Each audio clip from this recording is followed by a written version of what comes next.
This is The Red Line, where we interview three geopolitical experts on one big issue shaping the news both here and overseas. And I'm your host, Michael Hilliard.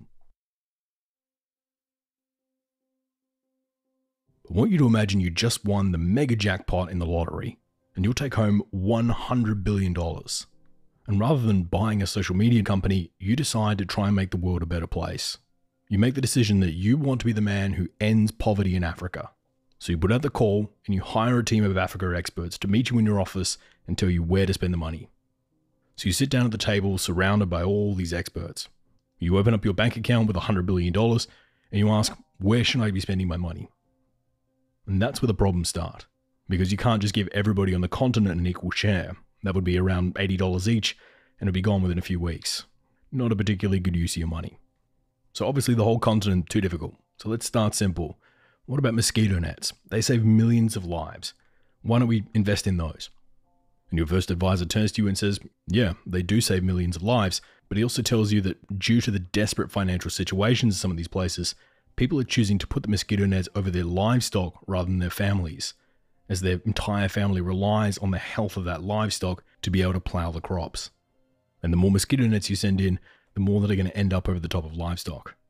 So you think to yourself, no problem, we'll just build up the economies in these areas. So you ask your advisors, so why don't I just give out heaps of small business grants, help them get their businesses off the ground? That way they can start their farms and repair shops and get some money so they don't have to put the mosquito nets over their livestock. Another one of your advisors chimes in, tells you that a lot of these areas don't have the road infrastructure in place at the moment. So even if these farmers were to expand their crops, they can't get their produce to the markets 100 miles away before it simply rots in the trailer. Okay, fine then. Well, why don't we just build roads? That way they can get stuff to market. And once again, an advisor chimes in, asking who's going to maintain those roads? When potholes begin to inevitably appear, who's paying to fix that? Because a lot of the central governments don't have the money for that. And if the roads just fill with potholes, it will likely destroy many of the cars going down these roads that these people rely on. So you say, look, I'll commit to fixing the potholes. To which one of your advisors then asks, well, who's going to build the road? If we want really good workers building roads into the remote jungle, we'll either have to mosquito-proof everything or pay exorbitant fees for equipment. And because this infrastructure within this region, it's almost certainly going to be rife with corruption. So a lot of the money you intend on being used to build infrastructure in this region is just going to end up in the pockets of a few elites. Fine. What if we just focus on paying for everyone's school and food?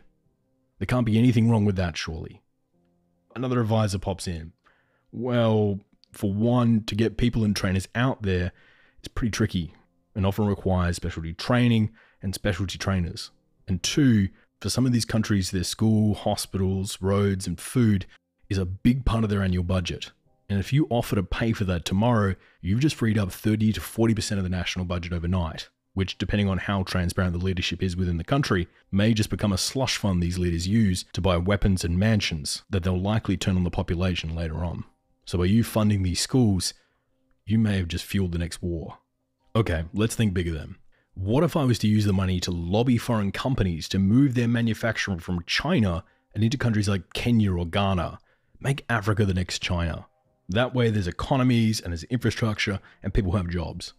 To which one of your economists then says, the trouble is that you'll still be undercut on price by China because of China's proximity to the main markets in East Asia and their ease of transport, meaning that you, the donor, would either have to keep dumping your money into these private companies to subsidize their goods, making them cheap enough to compete with China, or no one's going to buy your products because they're more expensive than what China's putting out. Which, if you go down that road, will mean your entire cash sum will just go towards supporting a few large companies. You sigh again. Okay, let's think small. What if I pick just one country, the poorest country, little landlocked Burundi, and make that my pet project?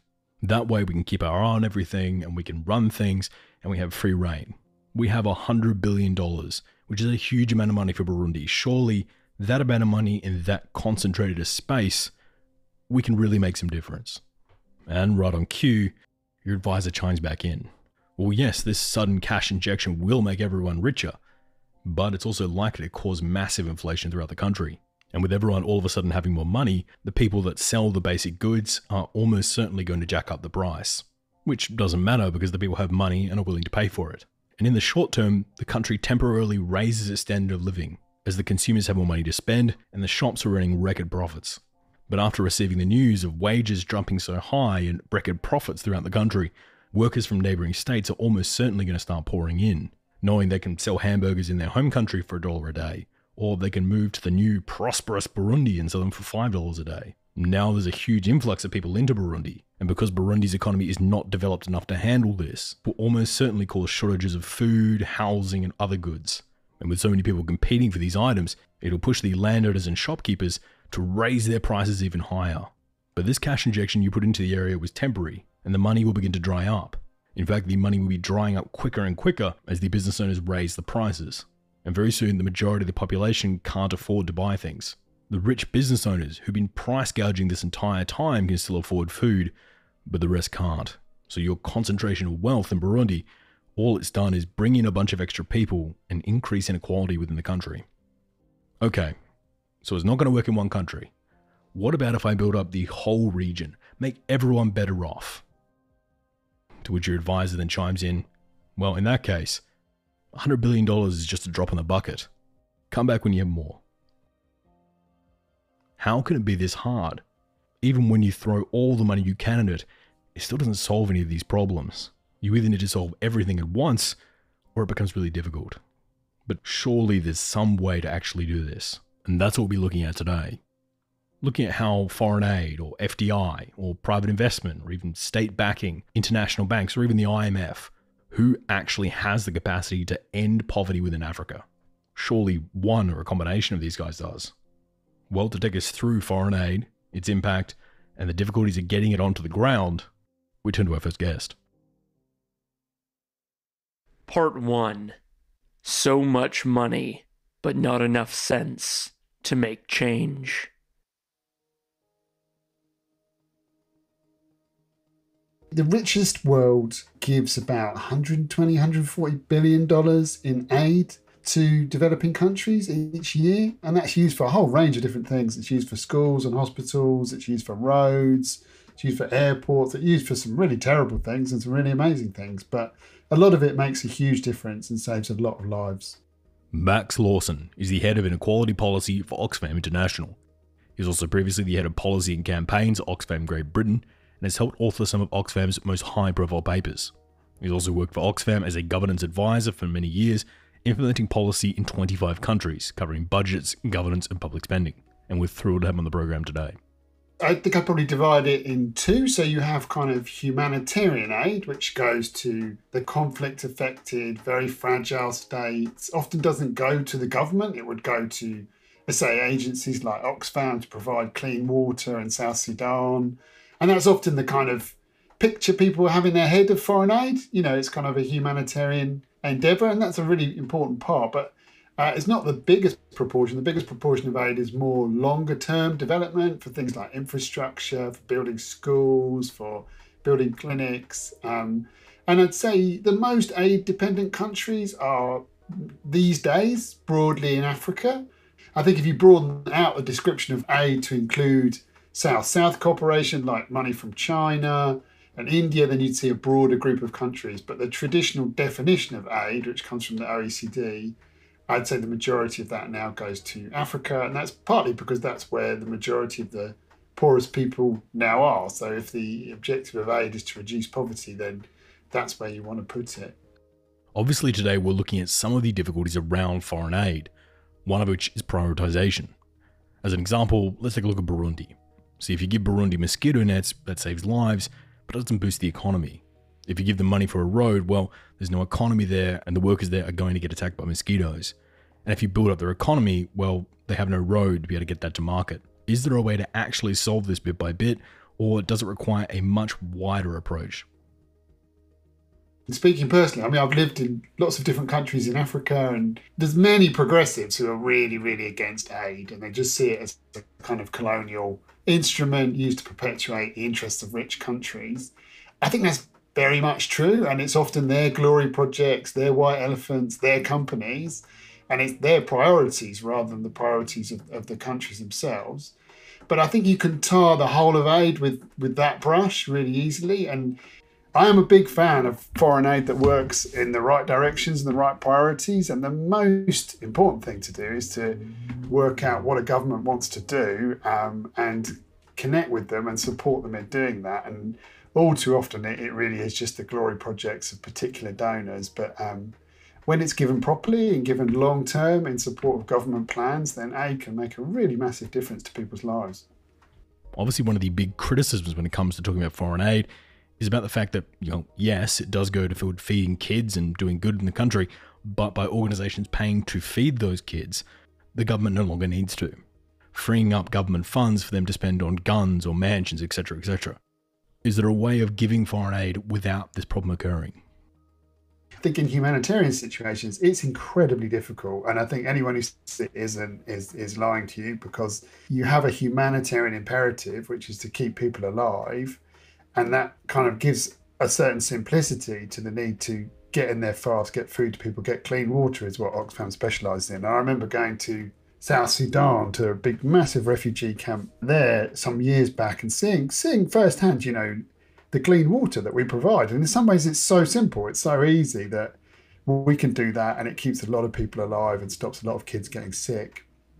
But at the same time, you are effectively propping up the South Sudanese government, which is immensely corrupt. It then collapsed into war again, I think just a year later.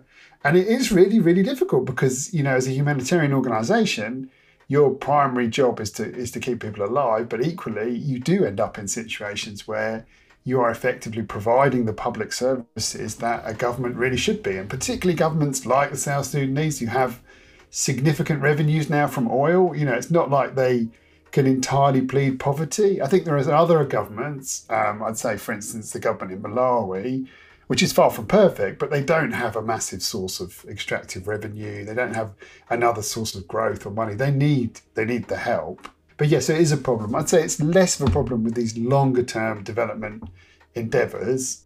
If anything, the government is trying to compensate the whole time for the low quality of the aid that's given. So often governments, you'll find in Africa, they will spend all of their money paying their teachers and their health workers because the donors from rich countries refuse to pay the salaries of anyone. They don't want to get locked into long-term commitments. But the fact is that some of these, public services like education, like health, are absolutely built on the people, on the trained nurses, on the trained doctors and on the trained teachers. So I've seen plenty of instances where governments are picking up the slack, where donors are refusing to fund the right thing. So again, it's a mixed picture, but it's definitely the case that in choosing to provide services for people in a country, then certainly in some of the most fragile, war-afflicted states, you are effectively, in some ways, propping up one side or another, and that would always be an issue.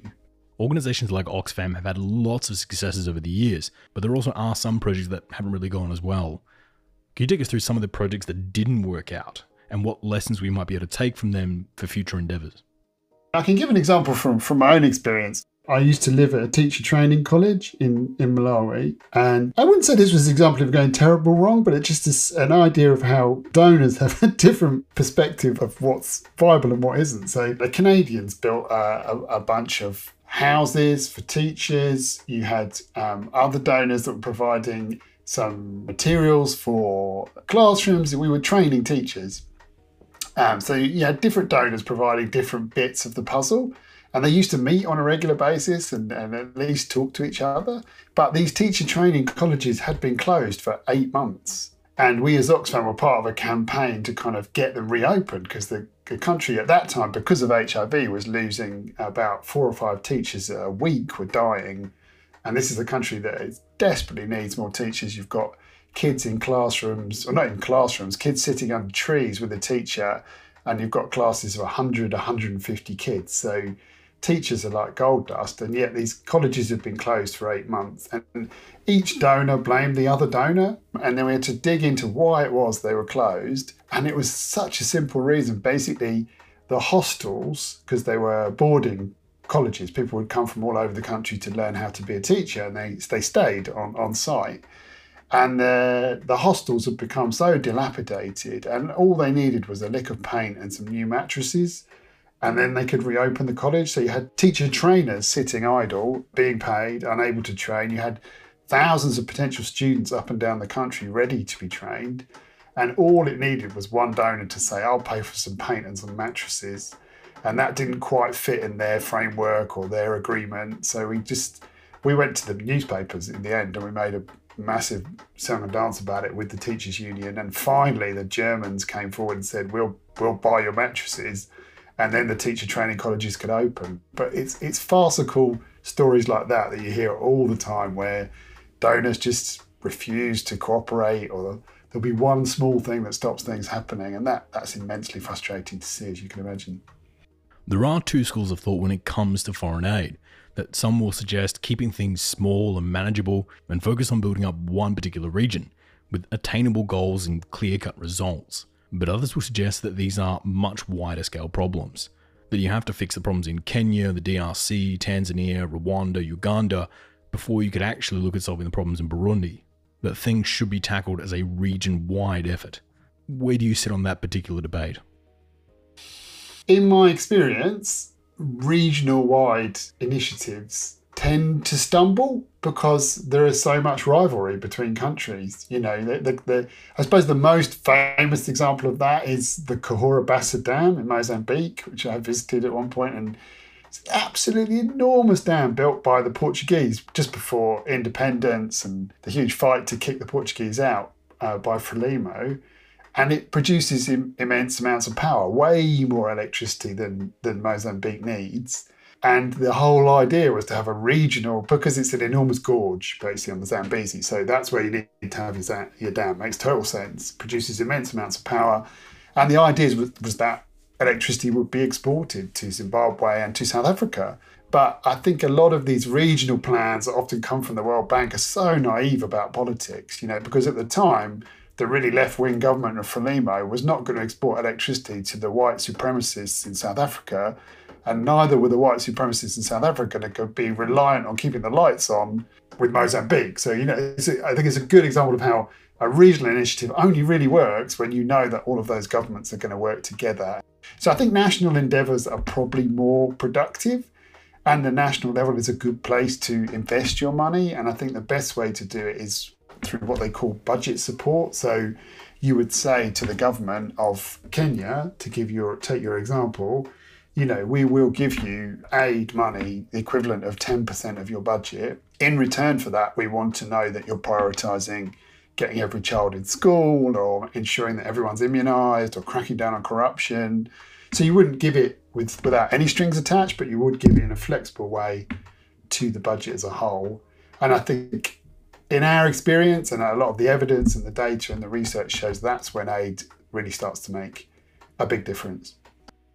So if I put you in the shoes of the leader of a developing state, can you take us through the advantages or disadvantages when picking between private donors, or the BRI, or the World Bank, or even the US government, or someone like Oxfam? What sort of strings come with each of those options? Whichever one you're going for, size really matters, because there's an inordinate amount of paperwork and reporting, and there were some amazing facts, killer facts done about kind of just how many donor delegations the Ministry of Health was having to accommodate in Tanzania. You know, it's like 3 or 4 a week from different donors.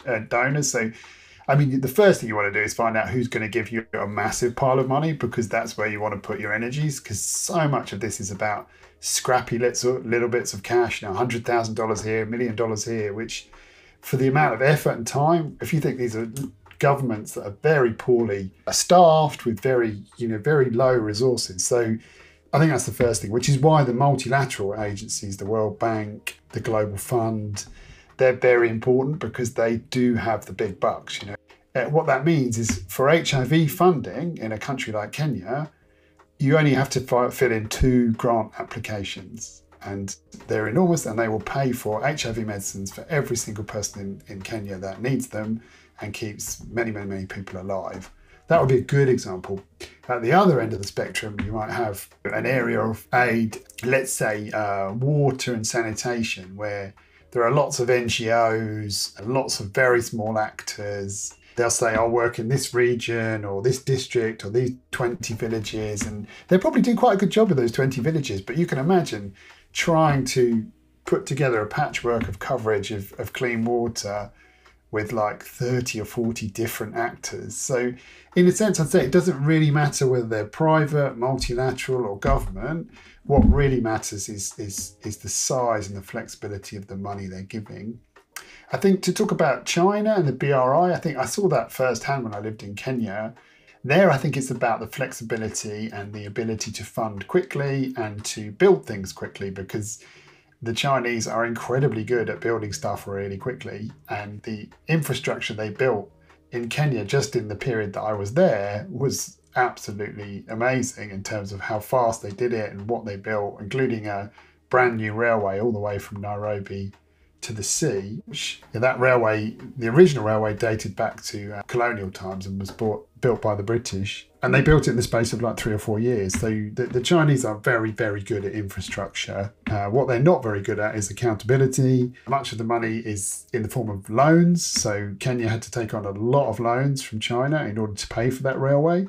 I do know from Kenya that it was quite clear that there's a lot less concerned about corruption than perhaps other donors are. They're happy to just lend the money, get the job done.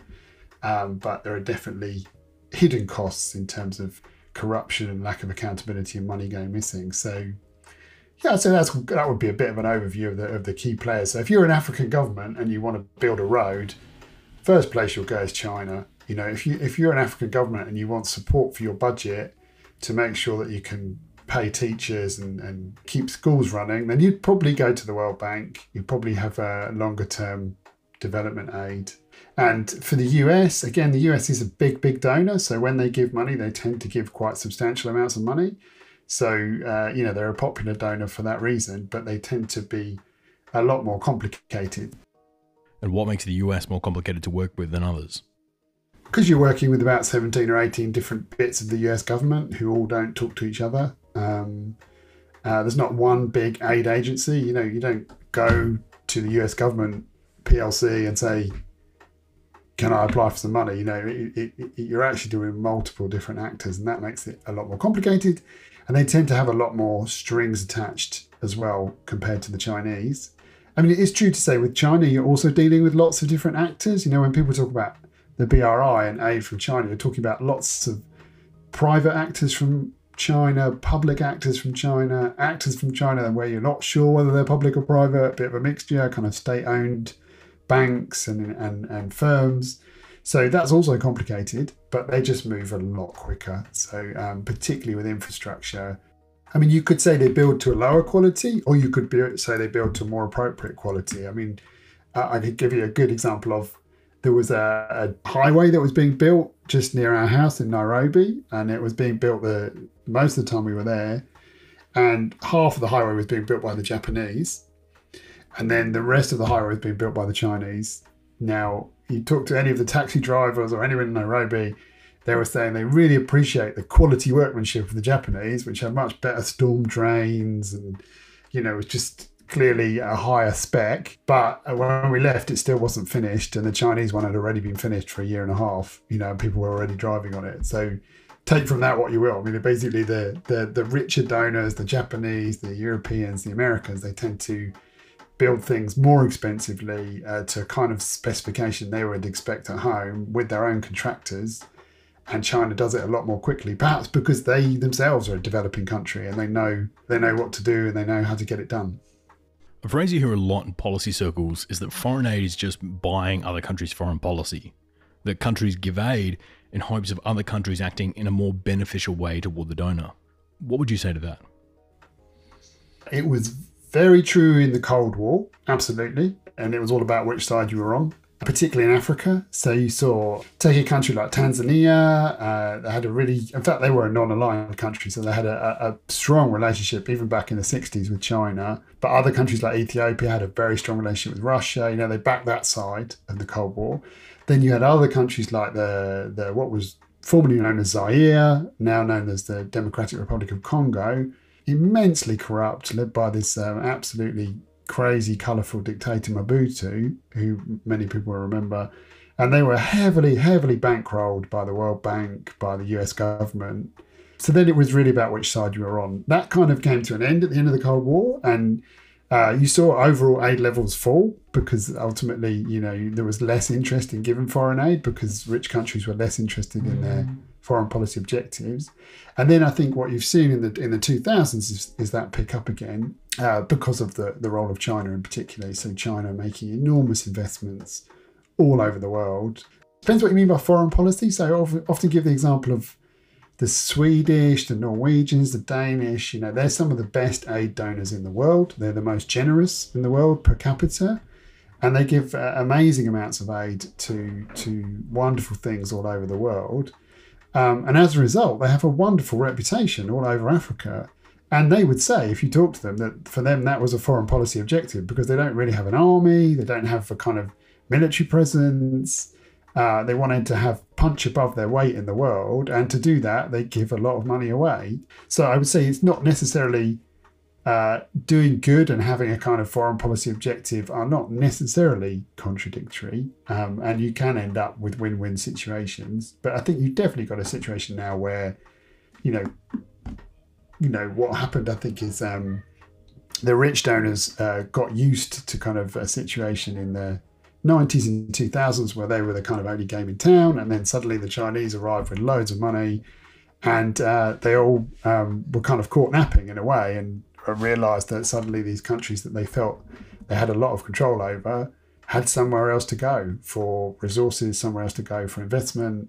And I think that was probably a good thing. I think most African countries would say it's certainly more accountable and better for them to have a range of different places they can go to ask for money than purely becoming cap in hand to rich countries all the time. What I would say is aid is always in one way or other linked to foreign policy and commercial objectives. So it's very rare you get a donor that is just giving money purely out of the goodness of their heart. It's often a mixture. And I would certainly say that China's very interested in its kind of soft power, soft foreign policy, if you like. I mean, I think there probably are some instances, particularly with trying to get governments to stop supporting Taiwan, specific things around votes in the UN General Assembly, that they're all guilty of doing that. But China's definitely got that in mind. One more example. So in 2005, Kofi Annan had a process of trying to expand the Security Council to have some more permanent members. And Germany and Japan were desperate to be new permanent members. And they both dramatically increased their aid budgets that year. And the Germans in particular were really open about it. They announced the massive increase in the German aid budget was announced not in Germany, but in New York by their UN ambassador, and directly linked to trying to get African countries, of which there are 50 or so. That's 50 votes. It's a big thing you want to get on side to vote for them in the UN. So it happens all the time and they're all doing it. And I think it's probably got a bit worse in the last 10 or 15 years. With the entry of programs like the BRI and China becoming such a dominant force in foreign aid funding throughout Africa, how has the US strategy towards this issue changed? I remember when China started really ramping up its aid to infrastructure, maybe I was being a bit naive, but I thought, this could work. We've got like a division of labour here, because at that time, the Europeans in particular, and the UK was a very big progressive donor at that time. They were funding the schools, the hospitals, but the one area that was really neglected was infrastructure, and the Chinese were very good at it. And in some kind of rational world, they probably would have continued in that vein. But of course that wasn't what happened. The Europeans and the Americans saw the Chinese intervention as massive competition. And instead of thinking this is a good division of labour, they in fact scaled back their support for education and for health, to a lesser extent for health, but certainly that kind of aid, and have very much boosted their investment in infrastructure and roads. And, so much of this infrastructure is completely inappropriate as well. You get massive...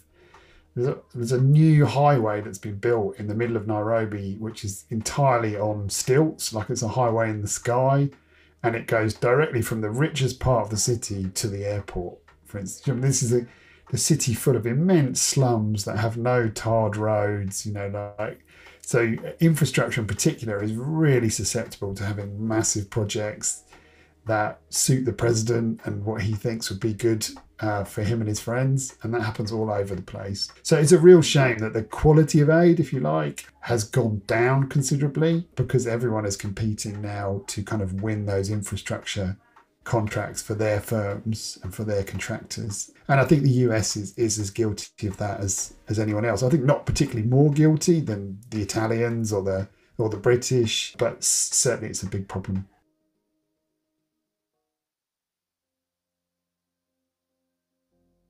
So foreign aid alone is still not going to cut it. It comes with strings, and in addition, there's heaps of red tape. And as anyone who works in government will tell you, when you up foreign aid spending to another country, no one blinks an eye. But when you reduce foreign aid spending, you see endless headlines of US abandons X country, US picks Y country as its favourite, Y has Washington thrown Z country to the wolves. And those are the sort of headlines governments really want to avoid, even if in context they make complete sense. As they not only make you look bad, but they also might create resentment that your geopolitical rivals may seek to exploit. You also need to build up these economies. You need to build up businesses inside the region. And to do so, these countries are probably going to need loans.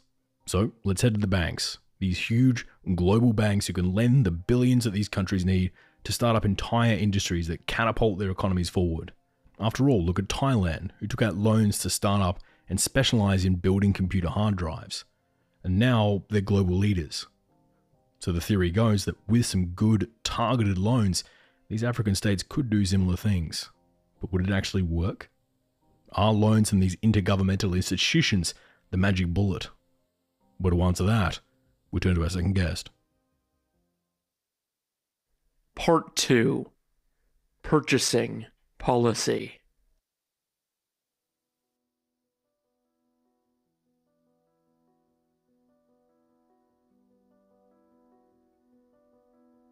Two types of forces in Western developed nations. One is that many people recognize that there is something deeply unfair about the world where some countries are still mired in civil wars, some of it caused in the past by Western nations' interventions, and the gap in terms of income per capita, poverty, childhood diseases is just staggering between poor nations and rich nations. And there is a constituency that wants to try to rectify that with foreign aid. But on the other hand, part of foreign aid is given by governments in the form of military aid, development assistance, via their contributions to other international organizations. And while the same considerations are important, there is always a strategic element that comes in. And there is a way in which foreign aid is also part of the overall foreign policy approach of countries such as the US, the UK, or China or Russia. Daron Acemoglu is an institute professor at MIT and an elective fellow at the National Academy of Sciences, American Philosophical Society, the British Academy of Sciences, the Turkish Academy of Sciences, the American Academy of Arts and Sciences, the Econometric Society, and the European Economic Association, as well as the Society of Labour Economists. He's also a member of the Group of 30 and is the author of 5 books, including the New York Times bestseller, Why Nations Fail: Power, Prosperity, and Poverty. And we're thrilled to have him on the program today. There are those who say, we've spent billions of dollars, that's too much. And there are those who say we've spent billions of dollars and that's nothing, it's a drop on the bucket. And the truth of the matter is that if you think foreign aid is going to be a direct tool for building prosperity by transferring resources, the amount we have spent is far from sufficient. You're not going to make any of the poor countries more functional, more prosperous, expand the middle class by spending a couple of hundreds of millions of dollars a year. And in fact, there is zero evidence that foreign aid really has a transformative effect on the incomes of these countries. So sure, of course, if you go and spend, $2 billion in Burundi, you will immediately increase Burundi's GDP. Why? You are demanding labor and the goods and natural resources that they're producing.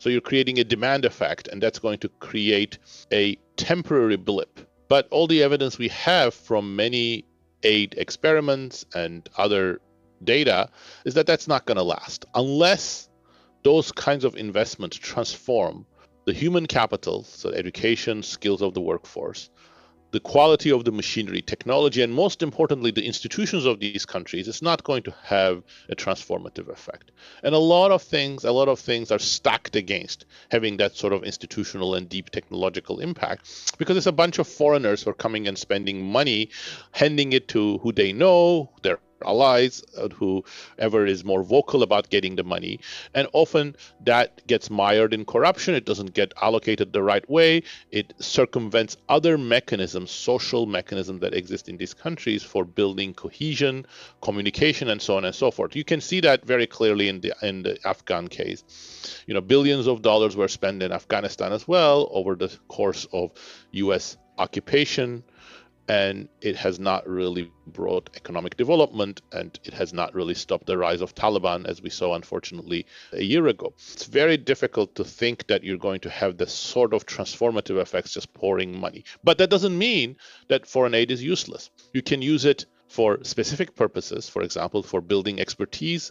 You can use it for fighting the worst kind of human tragedies like famines or major health problems, major diseases, epidemics. That's been very successfully done in some instances, for example, in fighting Ebola. And there are other specific uses of aid that could be very useful. In Afghanistan, I think one of the things that the American occupying forces and American bureaucrats did was to invest in girls' schooling. If it wasn't for Taliban reversing these things, that would have had a transformative effect on society slowly and not in every domain and not very easily. But that was the sort of thing that can have an impact in a society where girls were not going to school because there were no schools and there were strong norms against women's schooling. So there can be things that you can do quite productively with foreign aid, but most of what we do with foreign aid isn't that. So one of the main issues when it comes to foreign aid spending going well or not going well is finding the exact problem that needs to be fixed.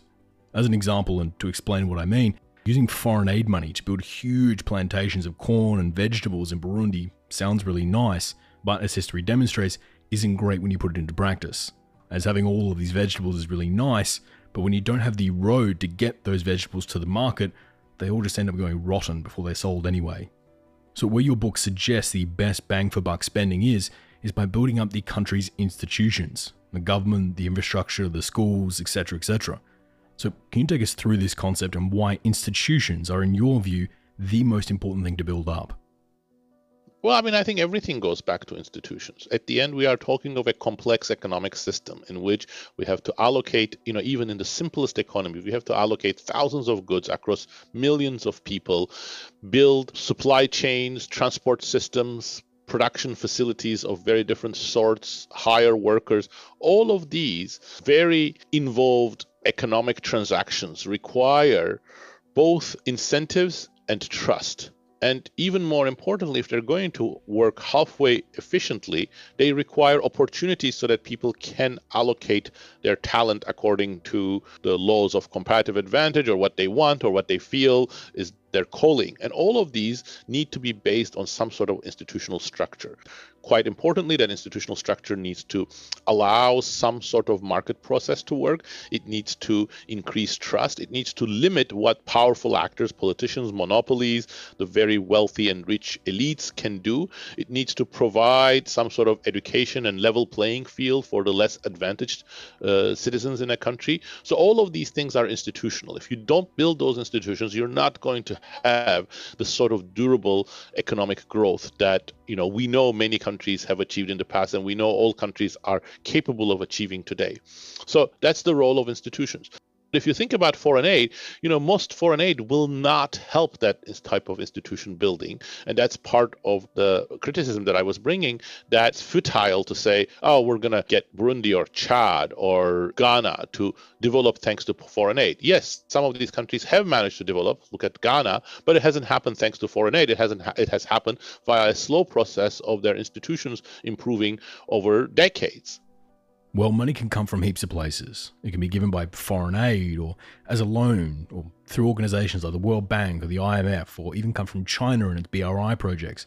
But money can also come from private companies. Companies just investing in this country, opening up a new factory there. And several people will point out that it is private companies that lead the way in certain countries. That it's the private sector that makes up the largest investment group into countries like Angola or Equatorial Guinea. but can you take us through the difference in prioritization between private companies and when organizations like the IMF invest? I'm going to bring it back to institutions. Institutions are going to also shape how foreign capital or foreigners who come are investing, what they're doing, and whether they're doing it for just their own benefits or for the broader public good or the common good in the country. The first time Europeans ventured into Africa, they also poured a lot of resources in there. But that was to build forts and transfer resources to slave raiders so that they can steal millions of people as slaves to transport to North and South America. So you don't want that kind of money and you don't want that kind of influence. And today, too, both Chinese and Western companies are sometimes interested in something not that different. Now extract the resources, valuable minerals and metals that many African countries have, diamonds, gold. And, are they going to do that in a way that develops the local economy? Again, that depends on institutions. In the case of Angola, Mozambique, no, they didn't do that. It was actually something that fueled the civil war and long-term underdevelopment of these nations. But in the case of Botswana, originally they tried to do the same thing as well, but Botswana government pushed back and tried to set up a different system. And then the partnership between Botswana's government, private sector, and foreign capital made Botswana one of the fastest growing nations in the world. So it really depends on what types of incentives foreign capital, foreign companies have. Don't get me wrong, some of the things that foreign capital can do in developing nations would be critical for economic growth. Most importantly, technology transfer. We are in a world in which technology is critical for economic growth. And Western nations, and today increasingly China, are far more advanced in the development and use of many modern technologies. So the most effective way of transferring that technology is sometimes joint ventures or other ways in which direct investment by foreign companies brings that technology to developing nations. If you want to look at countries that have benefited from, say, electronics or cars, joint ventures or other ways of Western technology flowing into the country was very important. But the question is, again, many nations are not seeing that type of foreign capital go in. Go and ask Angolans or Mozambicans, or again, many resource-rich African countries. And, foreign companies did not really bring technology. They tried to exploit the resources of these countries. And this is where the institutional structure, both domestic and global, becomes critical. So let's look at some other groups that a developing state can turn toward when they're in desperate need of finance. And we'll start with the big three. The first being the World Bank, which is funded mostly by issuing bonds and is based in the United States, and for the most part pushes Western-friendly policy. The second would be the IMF, or the International Monetary Fund, which is kind of the finance arm of the UN. These are the guys who usually fund bailouts and provide countries with loans that help them get profitable industries off the ground, helping Kenya build a highway so it can actually get its crops to the ports. But it's also the group that the money tends to have a lot of strings attached to it, where we see events like the IMF being happy to bail out Greece when their economy is about to default, but with those loans will also come demands for Greece to implement harsh economic reforms and undergo austerity across the country, things like raising the age of retirement and slashing social security. So before we move on to the third bank, let's talk about the IMF for a minute. Why would the IMF bail out a country like Greece that they know is struggling for money, and why wouldn't Greece just allow their country to default rather than accept these harsh economic terms for the money? That is a very complicated topic, and it's multidimensional. The first thing we have to note is that once you are integrated into the global capital markets, there are going to be, whether we want it or not, there are going to be restrictions that come from those global financial markets on domestic democratic processes. And part of the reason for that is because all countries, not just Greece, but all countries are subject to the possibility that foreign capital may flee. And if that happens, even countries that are not as indebted as Greece will have major problems because they need to roll their debt, they need to get additional funding, they need to be able to negotiate with banks that are part of the bigger supply chain of credit in those countries. So this is the reason why there is a fraught relationship between local domestic governments and international financial institutions of various different sorts. So in many cases, especially in Latin America, that has not worked out very well. Austerity was imposed with much less support than the Greek case, and there were severe recessions, sometimes transformative recessions that changed the course of those countries politically as well as economically. But how you get out of that is not an easy question. In the Greek case, the situation was complicated.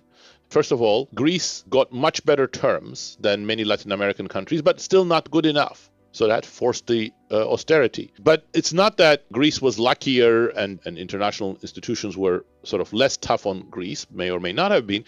The problem is that Greece did not have one of the key tools that many of these Latin American countries had, which is devaluation.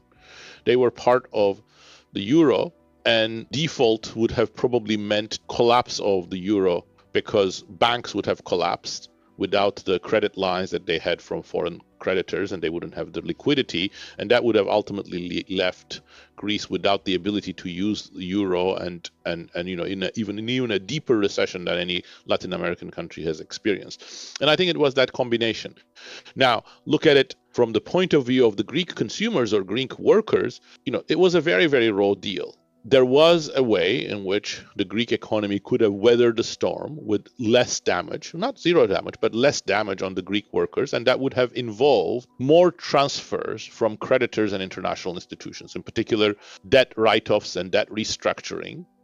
But that would have been costly for international capital, and at the end, for various reasons, many of these banks didn't accept that, and then the Greek parties or the Greek government found itself in a corner.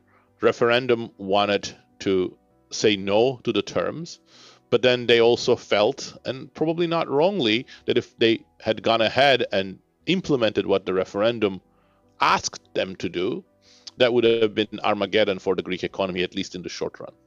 And the third major group here, we're talking about the Chinese-led organizations. These being the Asian Development Bank or the Asian Infrastructure Bank, which are majority Chinese-funded organizations and for the most part are widely regarded as used to further Beijing's foreign policy interests. And the last bank we'll be talking about here is the New Development Bank, which is kind of a joint interest bank between Beijing and Moscow's interests. So a gross oversimplification here, but to summarize, the World Bank is US aligned, the IMF is semi-neutral, UN aligned, the Asian Development and Asian Infrastructure Banks are Beijing aligned, and the New Development Bank is Beijing and to a lesser extent Moscow aligned. So when a country is facing default, knowing that if the default were to go ahead, it would cause a massive amount of the country's investors to flee overseas, they can usually pick between all these banks for which one they want to use to bail them out or consolidate their debt.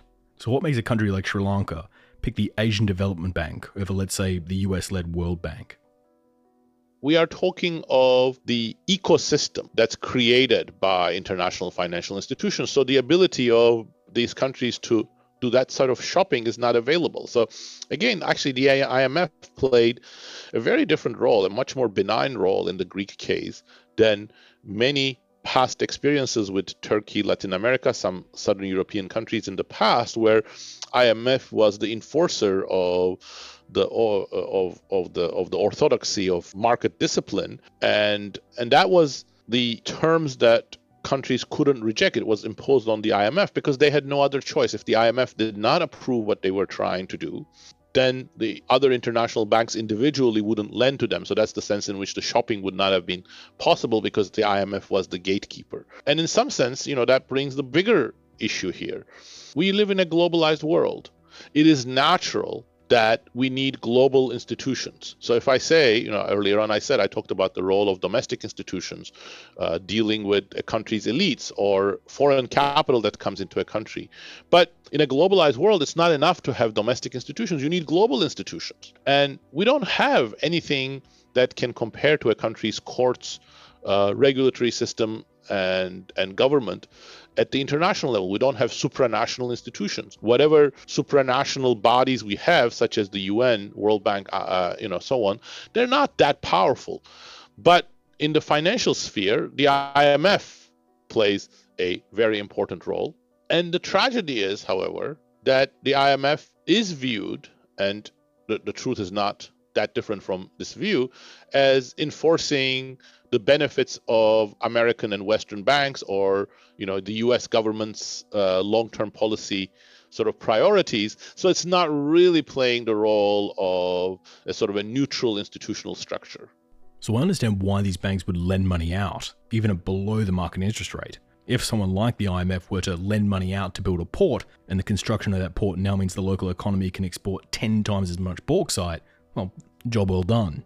But why do these organizations also do debt forgiveness and just write off loans? What do they actually gain from that? Again, another great but complex question. First of all, when it is private institutions that are doing debt restructuring, there is an element of forgiveness. If you owe me $1 million and 10% interest, you owe me, $100,000 today. If I restructure your debt, what that means is I say, oh, well, the debt that was due today, it's not going to be due for another 5 years. So, and in the process, I'm essentially forgiving, all the interest that you have to pay for 5 years. So I have forgiven $500,000 of that debt. Why would I do that? Well, because the hope is if I do this forgiveness, you might actually pay me back. Whereas if I were to insist, you're going to default and I'm going to get very little. Some of that takes that form. But that is not enough. We know from many of the messy cases where private banks or hedge funds went after countries such as Argentina, if one creditor doesn't want to renegotiate, it can still get part of its money without completely bankrupting the economy, creating a lot of hardship, but without completely bankrupting the economy. So the incentives of private lenders is not going to be sufficient to take into account the solvency of the country. So that means that there is a very important role for international institutions that coordinate that. And IMF has played that role. The European Union, in the case of Greece, has played a little bit of that role. But even that's not enough. And why am I saying that's not enough? Look at it this way. If the IMF acts as the agent of international financial institutions, it will do some amount of restructuring, some amount of debt write-off, but only from the selfish point of view of the collective of these financial institutions. But what about the Greek people? What about the Greek consumer, Greek worker? So there is a more holistic approach which would say, okay, we should go a little bit beyond the forgiveness that would be good for international financial institutions, because we don't want the international financial institutions to make a couple more hundreds of millions of dollars of profits, but at the expense of hunger for children and workers going hungry and health system collapsing in Greece. Well, what about local banks, keeping community interest inside the local area? A lot of people have recently been talking about localized banking and microfinance possibly being a solution here. Things like loaning $100 to a Sudanese farmer so he can buy a donkey that would allow him to better plow his field. Is this actually a solution, or frankly, the administration of tracking millions of tiny little loans would be a bit of a nightmare for the banks? I think we have to be realistic. Again, there is much myth-making when it comes to microloans, as was the case with foreign aid. There is no evidence that microloans have revolutionized the economy of any country. They can be helpful. There are people in hardship. There are small people who are unemployed, small businesses or people, private citizens who are unemployed, and they have some ideas and they can get microloans and get off the ground, start their small businesses. Those are all very valuable. But that's not the way that most major economic transformations take place. You need big manufacturing or big factories, big supply chains, infrastructure. For all of these, you need to go beyond microloans. The other thing that we tend to ignore in much of this discussion is that, there are transaction costs. As you pointed out, it is very costly to monitor what people are doing once they get the money, to collect them back, to deal with payment difficulties. These transaction costs don't scale with the amount of lending. You have to do some amount of due diligence. So that means that for small loans, these transactional costs are very high. Now, there are ways of reducing the transactional costs. If you look at places where micro lending is more successful, it will be in places, say Kenya, where you have a system like M-Pesa, which enables much low transaction cost financial transfers using people's cell phones, but they're not going to be a substitute for big loans and big investments in these countries that can generate employment for hundreds of thousands of people. So knowing all these complications and taking into account everything we've talked about, if I were to just hand you $1 trillion this evening and say, solve poverty in Africa, how would you go about doing that? Well, I'm not sure that I would start with $1 trillion. I wouldn't know what to do with $1 trillion. But let me start with a few of the other issues that you have already touched upon. First of all, I think with much less money, you can start shifting the focus on building institutions in these African countries. And that's a multi-pronged approach that you need to work on many fronts. You mentioned the problem of much of the lending and money in these countries going to autocrats, kleptocrats. We also need a better international system so that these types of debts are completely written off. You know, the international financial system works under the fiction that any lending that international banks have made is legit and all of it needs to be paid back. I think that's complete fiction. You know, when I make a bad investment, I suffer the consequences.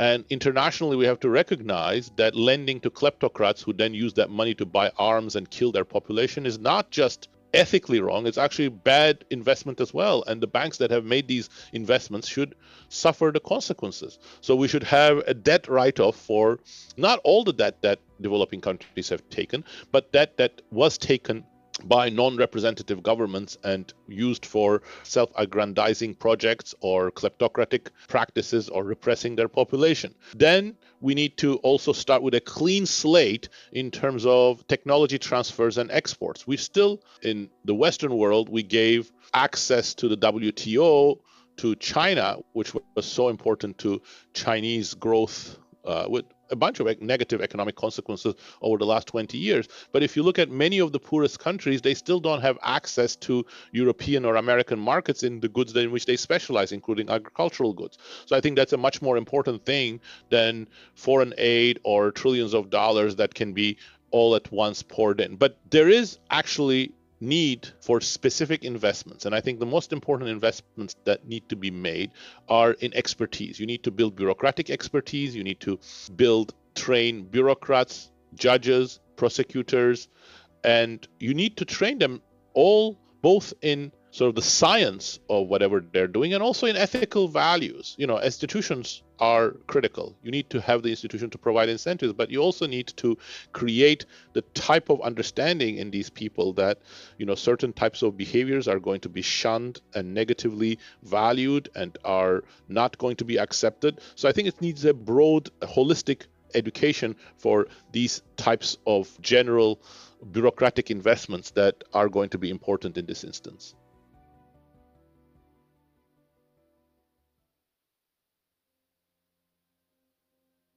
So the loans came with strings, even more than the aid did. So should these countries be looking to private companies, hoping they put their factories here in Africa to make cars and steel? After all, the labour cost is low, and there's a lot of customers in Africa.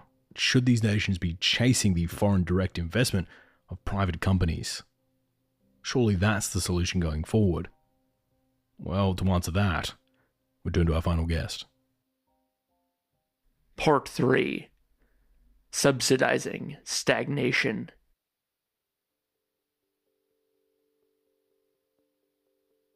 Well, look, the African continent is really complex. We're talking about 54 or 55 nations if you look at the whole geography. And therefore, different countries have different needs. And a number of African countries are weaning them off international development aid. They are preferring trade, foreign direct investment. But there are poor landlocked countries that will need a mix. They will need international development. They will need ODA, as well as growing their economies too. This is one of the drivers for a Pan-African trade initiative, the African Free Continental Trade Area, which was launched a couple of years ago, and all African countries except Eritrea have ratified. And that's aimed at also trying to remove tariffs and border restrictions and encourage inter-Africa trade, because aid and foreign direct investment isn't enough. Alex Vines is the head of the Africa program at the London-based think tank Chatham House, and is also Chatham House's managing director for risk, ethics and resilience. In addition to this, he also chairs the UN panel of experts on Cote d'Ivoire and Liberia, and was a member of the Commonwealth Observer Group to Mozambique. He also worked for Human Rights Watch as a senior researcher on its Africa, arms, business and human rights programs, and has served as a consultant for the UN Office on Drugs and Crime. On top of this, he's also written expert reports for the EU Parliament and has testified to lawmakers including the US Congress and Senate, the EU Parliament, the UK and Finnish parliaments, and the Angolan and Mozambican National Assemblies. And we're thrilled to have on the program today. So aid for Africans, it does have strings attached historically, especially from the West. So there are conditionalities. It's also being used as a geopolitical tool now. So there is a correlation between assistance that's provided by China and voting patterns, for example, related to protests in Hong Kong and other issues. Russia's much less involved in this. It doesn't have a deep pocket. So you can see that kind of correlation that reflects sometimes in the UN General Assembly or at times, for example, among the non-permanent members of the UN Security Council in terms of votes, either to abstain or particularly sometimes to vote in a particular direction. So aid is really important, but it does engender dependency. And so we are now moving into an era in the African continent that the majority of African countries are looking to weaken their dependence on overseas development assistance from others and broaden the amount of funding that comes in through direct investments, foreign direct investment, so investors coming in, and other kind of trading relationships. So there are countries that have been quite successful in trying to go down that trajectory. A really good example that has had success is the small landlocked former Belgian colony, Rwanda, which has had some spectacular growth rates. It's still very reliant on overseas development assistance, but it is also growing its private sector, part of its economy, and attracting foreign direct investment. So when it comes to foreign aid and investment, who gets to actually decide how that money's spent? If I give foreign aid to Mozambique, for example, am I giving it directly to the government of Maputo, who may decide to spend it on pet projects for the president, or am I giving it directly to the people, but thereby undermining the legitimacy of the government? Mozambique's a complicated case because a few years ago, there was an undisclosed loan scandal. Mozambique did not admit to the markets and to the IMF where it had been kind of borrowing money officially for kind of tuna fishing boats, but there was something a lot more fishy, so to speak, than that going on. And so what was called direct budget support, which was direct aid to help the government kind of build its capabilities, was suspended. And so the aid that was going in then from international partners just went through for humanitarian assistance and to the not-for-profit sector. Now that has changed, and so direct budget support is back, but through multilateral institutions. So the African Development Bank, so the kind of development bank for the African continent, but also the World Bank is involved, and it looks as if the European Union is also involved in this. What is changing is that bilateral donors, so that could be bilaterally the US or the Netherlands or the UK or a variety of other countries bilaterally, are not involved in direct budget support any longer. They're not going to be doing that. And so I think there is a change of mood internationally in this regard, which is also coupled to the belts tightening that is taking place globally anyway, where there isn't that type of money available. And so that's also incentive for African countries that will need to stand more directly on their own rather than relying on direct funding from foreigners. So I want to gauge how much corruption actually impacts the amount of money that reaches its final destination. So there's a bit of a comparison here. If I were to give millions of dollars to Mali, as opposed to giving millions of dollars to Rwanda, with Rwanda being a far less corrupt nation, how much of that actually ends up in the kind of places I was hoping it would go? Rwanda, as you've mentioned, Michael, is a kind of donor darling, and it's been very successful in kind of accounting for money internally. Now, Rwanda is a contentious country in terms of human rights and freedom of expression, and what it's done in its near abroad, particularly in Eastern Congo. And there's a lot of controversy over that's appeared again just recently. But it has well managed internally how money has been used. And so businesses like that and donors like that. And they have also measured the number of people that have been moved out of abject poverty, absolute poverty, which is an important indicator. Mali is a completely different example, which is that you've got a military junta there, you've had several coups, and it's incredibly, there are sanctions on it. There's only humanitarian aid going in, and it's a very fractious situation in Mali right at the moment. And some of your listeners will also be aware that Russia is involved in Mali. The French pulled their military support out, and the Russian private military company Wagner Group are in Mali now, providing security support for the Malian junta. So that's a messy example, I think, to talk about. So whilst on one hand we see images of starving kids, and most people would agree that we need to get food to these people and try and end the suffering, others will contend that by aid donors giving food to these kids, it means that the government doesn't have to, which frees up chunks of their budget to be spent on weapons and mansions. What would you say to this? Yeah, again, one size does not fit all, and there is such variability across the African continent in particular on this particular point. So the very needy need humanitarian aid, and I've been involved in the past, even in civil wars, where humanitarian aid by the UN. It was decided that you needed to deliver some humanitarian aid to the rebel group to get permission to land the aid for a besieged city. I'm thinking of Angola. I was there during the Civil War. And so you knew some of the aid would go to militaries, but you kind of figured that there was enough aid going in that there'd be enough then to also reach civilians. And that was the calculation. So, these are really tough choices in a humanitarian crisis. And you got to just accept that there's going to be some seepage. It's not going to be perfect, but it is about saving lives. And one of the misfortunes for Africa is it is particularly not resilient for the shocks of climate change. And indeed, at the moment, the shock from the war in Ukraine are also having strong reverberations in terms of very, very high inflation. And that's in turn meaning more people are being put back into absolute poverty. So the African continent for the next few years, I think, is going to have to become more of a priority again for the most vulnerable. For people who haven't travelled into Africa, they might not be aware that most flights and money transfers always head into the capital first and then out to the outer cities.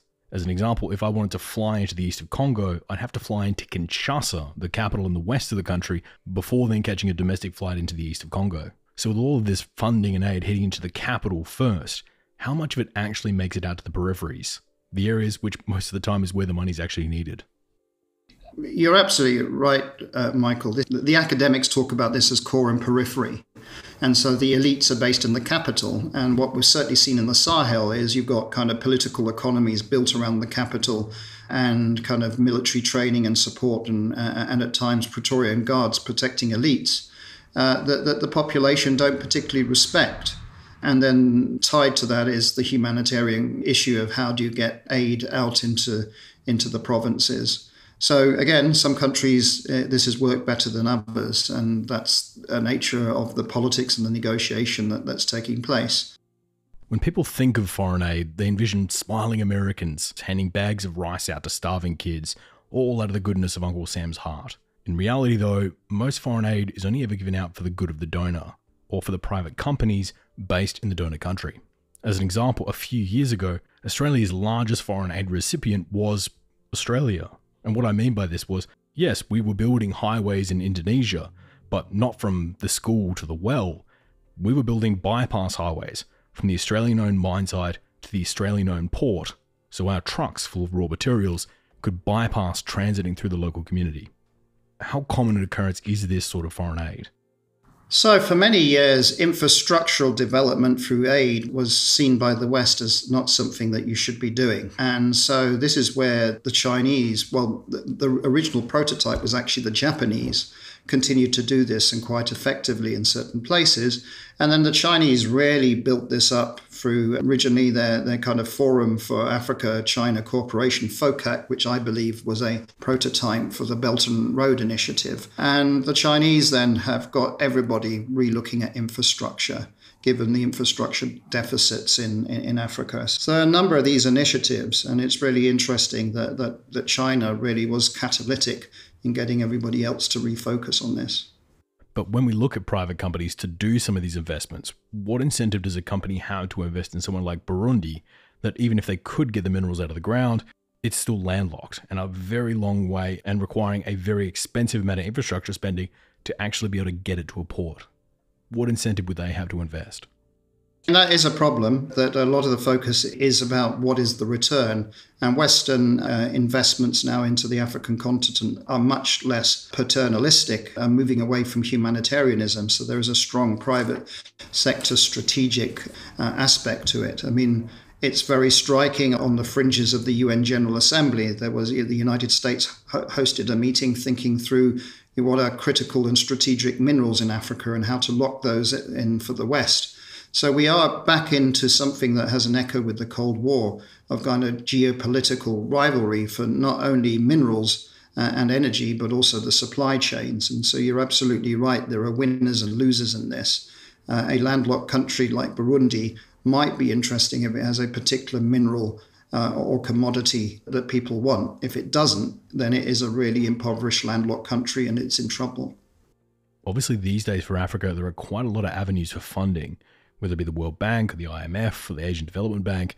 So what makes a country decide between to go one over the other? What we are seeing in many African countries is in this new era of intensified geopolitical rivalry, African countries wanting to make sure that they go a la carte, that they're not pigeonholed. What I'm saying is, yes, they'll want a bit of Australian, investment into mines, but they'll also want a bit of the Japanese, certainly a bit of China, EU, America. And so they kind of mix it all up and ensure that, that provides advantages for them. If you have a government that is developmentally focused and wants to reduce poverty, this isn't a bad opportunity. Diversification of partnerships is actually a good thing. It creates a bit of competition. If you're a venal autocracy or kleptocracy, then that could be really bad because that's just about creaming off stuff for the elite, and there'll be no real benefit for reducing poverty, which is the single biggest challenge for the African continent. Everywhere else in the world is seeing a steep decline in poverty, except Africa, which saw flatlining of it and now a deepening of poverty again, partly because of the shock of the COVID-19 pandemic, but now also exacerbated by the really strong economic headwinds that have been created by the Russian invasion of Ukraine. There is a bit of a reputation out there that if a country wants EU or US funding, will have to somewhat behave themselves and at least attempt some societal reforms. China, on the other hand, will work with anyone as long as it makes a profit. How true do you think this sentiment is, and should the US be adopting a similar strategy? Look, the China relationship with the African continent is changing. We're at Chatham House, we're just completing a study of China's lending to African countries. And what is clear also is that Chinese lending to Africa has significantly declined since 2017. So there is a rowing back, and China seems to have learnt from some of its mistakes.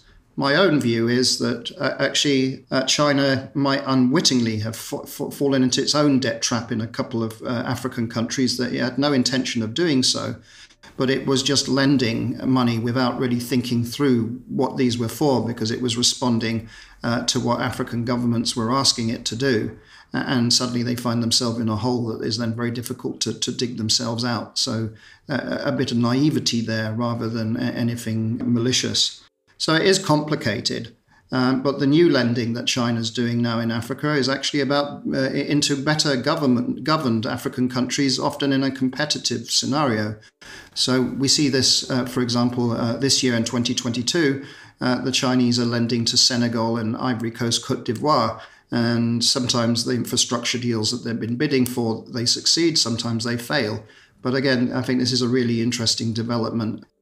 What this means, I think, is that the West, the United States in particular, need to think cleverly of how they might actually sometimes cooperate with China within Africa. I think it's in both interests for a prosperous, stable continent.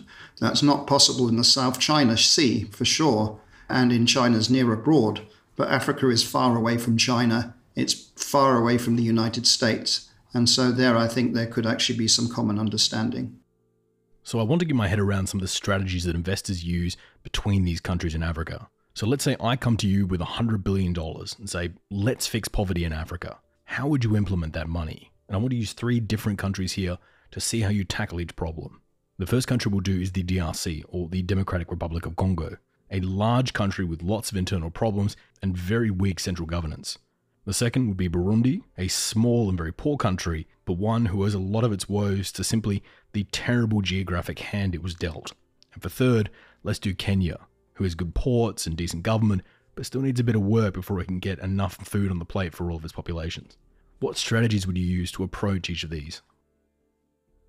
Burundi and the Democratic Republic of Congo, DRC, have very serious structural governance issues. Their institutions are pretty fragile.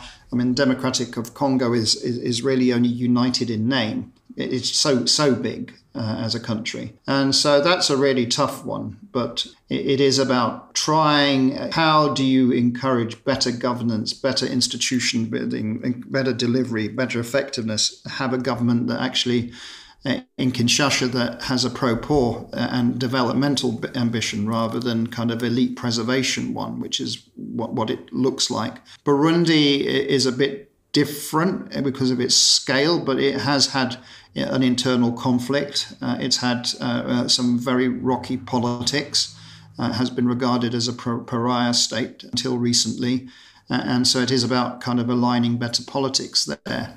Kenya is a completely different case because it does have a vibrant civil society. Some of the institutions work. There has just been a peaceful change of president again in Kenya after a difficult, fractious election, but that seems to have landed okay with President Ruto being elected.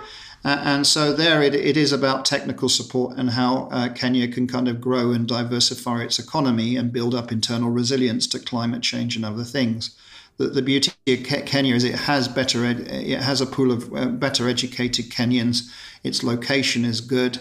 And it is also attracting new industries. So tech, for example, is a significant part of the Kenyan economy that's developing. I mean, telephonic banking, M-Pesa, how you can pay through your cell phone, originated out of Kenya and has spread across the continent. So, Kenya would be much less of a headache, and we'll see, I think, faster growth rates than Burundi and the Democratic Republic of Congo. The reality, unfortunately, for Congo is that much of its economy is still revolving around extraction of commodities, so it's mining in particular. And that's why it's become so strategic for internationals, because there are things in the Congo soil that are really important for industrial complexes, including those looking for green transition, cobalt, coltan, xantanium, and many other minerals. So what about the most basic strategy? The average household income in Burundi is around $280 a month. What if I were to travel to Burundi and take my very theoretical billions of dollars and give every family in Burundi $1,000, bypassing the government, bypassing the army, and bypassing any corruption? Every family now has $1,000 given to them by me. What impact would that have on the country? Look, there have been problems of when lots of money has been thrown at an African country in terms of absorptive capacity, and then how the money's been diverted for kind of particularly elite purposes. So it is about building up sustainable economies. So a lot of the conversation we've had between this today is giving money or providing a solution for one country. But is this an issue that can be solved one country at a time, or is it something that we'd have to solve region-wide? There's no point making things better in Burundi if the infrastructure to get things to the ports just aren't there in Tanzania. I do think that some of the Pan-African visions are the right one, including having a African free continental trade area, which would, really, if it worked, would really unlock economic growth in the continent and reduce dependency. The thing is with Africa is that it decolonized in the 1950s and particularly the 1960s. So many of the states are very new. They're still going through state building process in episodes. And their economies were all designed for extraction for imperial projects. And so they are adapting at the moment. And this is where I do think the investments from, be they Gulf states or China, India, Japan, and others is really important. And so we'll be seeing a lot more of that in the African continent in coming years. The Africa story still, the winners at the moment in the continent are those that have commodities to export, but have a balanced economy where they are offering other things too, like strong agricultural base, and have a certain resilience to climate change. So those that don't have, excessively erratic rainfall, given how much of Africa's agricultural production is still, rain-fed reliant. The infrastructures still do follow a colonial imperial logic. It is beginning to change. And again, if you start breaking down the boundaries between countries, both at regional and continental level, there's a greater logic to this also. And the Chinese in particular have been looking about how to join up the bits so that they can kind of move things around. But it's still, in the end, about exporting to China, not what makes sense for Africa.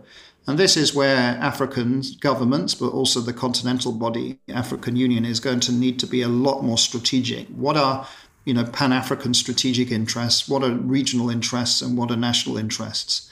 That's a tough ask. I mean, look at, the different ways that something like the European Union pools often. But I think that's got to be the future for the African continent, which is kind of more common vision, both at regional, continental, but also at national level.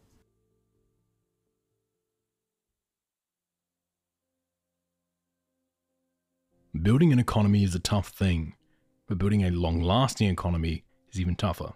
When it comes to economic policy, every measure isn't a light switch of off or on, it's a sliding scale. The higher you raise wages above the market rate, the less people your businesses are going to hire. But on the other hand, keep your wages artificially low, and you'll have more people employed, but they're all too broke to go out and buy any items. So the consumer demand drops, and most business owners make less money. Even on a nation-to-nation scale, if you put money in to help the textile industry in Nigeria, well, congrats, you've just given them an artificial advantage, meaning you've just hurt the textile industry in Ghana. You went in trying to help someone, and you did, but you also hurt someone at the same time. Even for countries setting mining licenses, it's a complicated balancing act. If a country was to lower their mining license fees and royalties and loosen regulations to attract foreign companies, yeah, they might come, and they might even start mines, but they're also likely to completely bypass your communities, and almost all of that money will end up in their pocket rather than in your community. But if you go the opposite way and raise license fees to bring more money to your people, the mining companies may do the math and deem it cheaper to either go elsewhere or bribe enough officials to overlook the fact you aren't paying your national license, or even fund a rebel army to come eject you from government, offering to support the new dictator in exchange for lowering those license fees. Something that's happened a few times. Once again, I need to stress, I am not against foreign aid. In fact, I regularly advocate for foreign aid to be increased. But it's in the targeting that I want to see it being done better. The real way of fixing these situations is in building region-wide institutions, building up judges and police and schools and national finance and government accountability. It's why the US Marshall Plan after World War II, the plan to build up Europe after being devastated by the Second World War, didn't just build up coal mines in the Rhineland.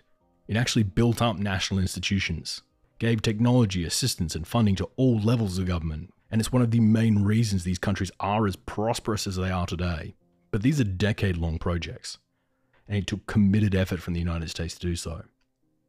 And looking around today, the big international players who have the money to fund these sort of things, not many of them are thinking about long-term commitments. Thank you so much for tuning into the show this week. Most of you know how big an economics nerd I am, so doing episodes like this are always really fascinating for me. We did actually talk quite a lot about the DRC this week, the Democratic Republic of Congo, but there's a lot of issues we just didn't have time to cover. But fortunately, and if you haven't seen it yet, we actually did an entire episode on the Democratic Republic of Congo and its upcoming critical importance within the green tech supply chain as part 4 of our 5-part mini-series focusing on the near-term security implications of climate change. The series being called The Green Line, with our DRC episode releasing last week. And if you want to check that out, it should be in the exact same feed you found this one, just one below. So if you somehow missed that one, or you want to keep up to date with everything we have going on at the moment, you can find all of our links and info on Twitter, Reddit, Instagram, Facebook, Discord, and TikTok on the handle @TheRedLinePod. Or if you're keen to follow me on Twitter, I'm on the handle @MikeElliottOz. Oz is in Australia. This show is completely funded by our amazing Patreons, who donate a small amount of money each month to help keep this show going. And speaking of amazing Patreons, this episode is dedicated to friend of the show, Deanna J. Austin, who is the latest Patreon at time of recording, to sign up or increase their donation. This show is only possible because of the support of people like Diana, so if you feel you can spare a couple of dollars each month, we greatly appreciate it. But for now, this episode on foreign aid is all thanks to you, Diana. As usual, here are our 3 book recommendations. The first is Why Nations Fail by today's guest, Daron Acemoglu, and his co-author, James Robinson. This was one of my favorite reads this year, and it really opened my eyes to the complexity of this issue. The second is Poor Economics by Ajib Banerjee, for a look at the economic ways to fight poverty. And the third is Capital in the 21st Century by Thomas Piketty, to better understand the underlying currents of development economics. I want to say thanks to this week's guests, Max Lawson, Daron Acemoglu, and Alex Vines. This lineup contains some of my favourite analysts and authors ever, so it was amazing to have them all on this piece. I also want to give a big thanks to my staff, Wade McCarr, the producer, Perry Grace, Daniela Zavella, Isaac Gibbs, Andrew Garbery, and Robbie Sutton, our research assistants and writers, Francis Leach, our director of Breaking News, Mark Spencer, our second voiceover artist, Jonah Gunn, our production assistant, Jamie Tanner, our media director, Ross Crabtree, our media advisor, Joe Hawthorne, our audio cleaner, Marissa Rafter, our videographer, and Nick Mudge, our field correspondent. It has been an absolutely amazing year working with these guys, and I'm looking forward to another one next year. The Green Line will be back next week with our 5th and final episode, and the Red Line will be back in a fortnight with another international episode. But until then, thank you for listening, and good night.